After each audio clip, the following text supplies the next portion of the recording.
So a couple years ago, we moved back to Italy, and that's when I came across the Piaggio Ape. These are three-wheeled Italian trucks, essentially. These little Italian trucks that were introduced after World War II, and I basically just became obsessed. But when I started doing my research into the Piaggio Apes and started looking around and trying to find one and looking on the internet and looking on Facebook Marketplace and all over, what I came across a lot was the renovated Piaggio Apes that are in the north of Europe or even in America. And a lot of the time they've been turned into little coffee trucks or like a little wine bar for weddings and things like that.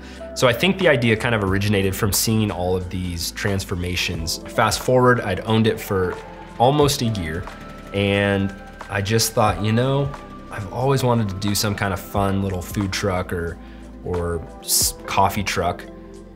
Might as well just try and come up with something and do it. So the idea was, I wanted this to be a fun 3 or 4 day thing, and I thought, well, who doesn't love a good waffle? And it's pretty easy. There's a limited amount of ingredients that you need for that. It's obviously sugary and sweet, which is everybody loves. And it's a good winter thing, which hasn't, and also it hasn't been done here. So I started doing my research and I decided, okay, waffles it is.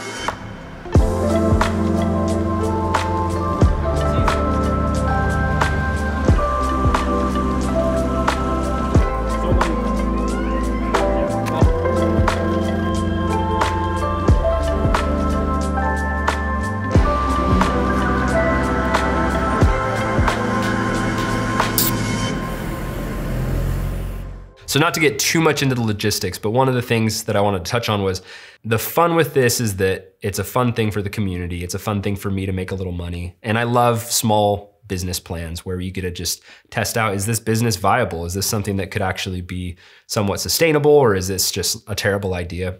Who knows, but we'll find out. The first thing and the most important thing I think is that I had no marketing behind this except for the fact that there was the Ape and then the sign. And I knew that those two things were the most important piece. And I knew the sign had to be more or less perfect. It's everything for the marketing, for people wanting to take photos and post to social media and to kind of get that ball rolling and to get the word out there quickly. So I knew exactly the kind of sign I wanted to make. And the issue is you can't really buy it. And it has to be like a custom built thing. Everybody in town that I kind of asked, like if they could help or knew how to make kind of this kind of stuff, didn't have much of an answer. So I ended up just coming up with a design myself, and I just went with it and committed. And thankfully I had a help from our friend who's an electrician, and we were able to make the waffle sign, which I think turned out pretty great.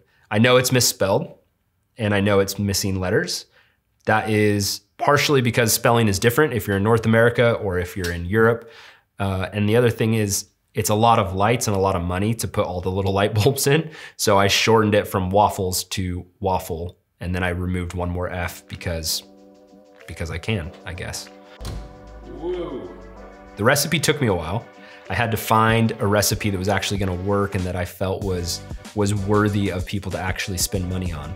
So I decided to go with 2 kinds of waffles. I did one, you could do Nutella or pistachio cream. If you haven't had pistachio cream, it's phenomenal. So we did Nutella, we did pistachio, then I had panna whipped cream, and then I had sprinkles. Basically, you could mix and match whatever you wanted there. If you wanted to do Nutella and pistachio cream with whipped cream, you could do any of the above. I think if you do these kind of things, you gotta do it the right way, otherwise it doesn't work. If you do the waffle recipe and the waffles they're not good, or they're just okay, nobody wants to come back, or the word's not gonna get out for people to keep coming back. So I knew that the waffles priority had to be good, number 1. Secondly, I knew the sign had to be good because it was the only form of marketing that I was gonna have and that I was gonna use. And then 3, I knew it had to be a good atmosphere, and I knew it had to be fun, and I knew it had to be just something that people wanted to come experience with everybody. Franchise.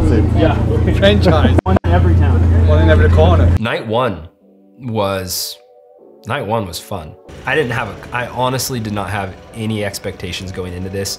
I thought, the waffles are good, let's just have fun with it and see, and hopefully people like it, and hopefully we break even.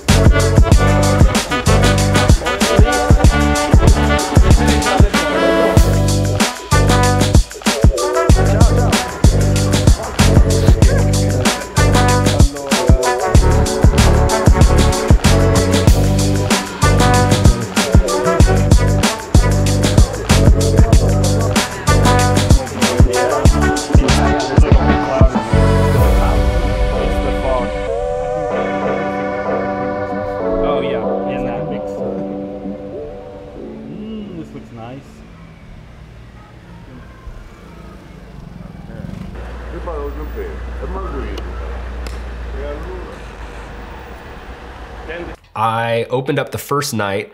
I had made like I want to say 4 or 5 batches, and didn't have expectations, didn't know how it was gonna go at all. And pretty much after I opened at about 5:30 at night, I did it for 3 hours each night. It just kind of took off. And all of a sudden I was like, wow, okay, I'm going through this pretty quick. And all of a sudden to the second batter, the third batter, next thing I know, I'm sold out, and I've only been there about an hour and a half. I go home and make more, come back, and I sell out again. I'm like, this is crazy. So I go home again, make another couple batches, come back, ended up selling out again. So I just said, okay, enough for day 1, 3 hours. I sold out 3 times. It was a great night. So many people came. They really enjoyed them, and it went really well. Going on to day 2. Day 2, I thought, we all thought, okay, we have to be more prepared. So night 2 rolls around, and I've come prepared. I've done 12 double batches this time. So I've got the same amount of batter that I sold out, including the couple times that I sold out, all the batter from night 1, plus about 3 or 4 extras, just in case. One, I can run out of all of it and be completely fine. Yeah. But also the fact that like I have everything that I sold plus more than last night. So like I'm pretty well covered. Whereas last night was so much an unknown because I didn't know if I'd sell any waffles.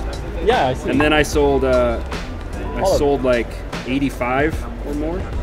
Night 2 goes great. I only end up not selling 1 batter after all of the ones that I made and all of the extras. So night 3 rolls around, and I decide to do the exact same amount of batter as night 2, which was about 12 double batches, and I sold out again in 3 hours. The interesting thing is from night 1 to night 3, there was a gradual switch from people getting the small ones to people getting the big ones. The small ones cost €1.50 and the big ones were $3.50. And the big ones were about a little more than 3 times the amount of batter basically than the small ones. So the pricing was kind of just based off that. And it was cool to see people gradually shifting from getting the small ones to by the third night, they were coming back and getting the big ones. The problem was the small one does 4 of the little hearts at a time, whereas the big one can only do 2, and it takes, not double, but it takes, it was probably about 6 minutes, I would say, per 2, 5.5, 6 minutes. And that began to be a bit of an issue for day 3. At one point I had 9 orders for large waffles. So even though it's doing 2 at a time, it's basically you'd have to do 5. And at that rate, even if you were running them back to back, it'd be about 25 minutes just to get through all that. It was such a fun experience. It was a chance for me to practice my Italian, which I think improved a little bit through the couple nights. And the great thing is, since then I've been asked so many times, when am I gonna do it again? Am I gonna open it for this holiday or this festa, or when am I opening it again? Was it successful? I would say overwhelmingly yes. The fact that over 3 nights, we broke even, and in fact even profited a touch. Very much a viable business, very much a successful business, even if you don't run it every day of the year. I think running this for festivals and stuff has proven that it's successful. You know, I wasn't out to make money. I was out to have fun, to make good waffles, most importantly, to bless people and hopefully bring some joy and bring some fun during winter. And at the end of the day, if I broke even, then that was awesome. So huge success, and I can't wait to do it again.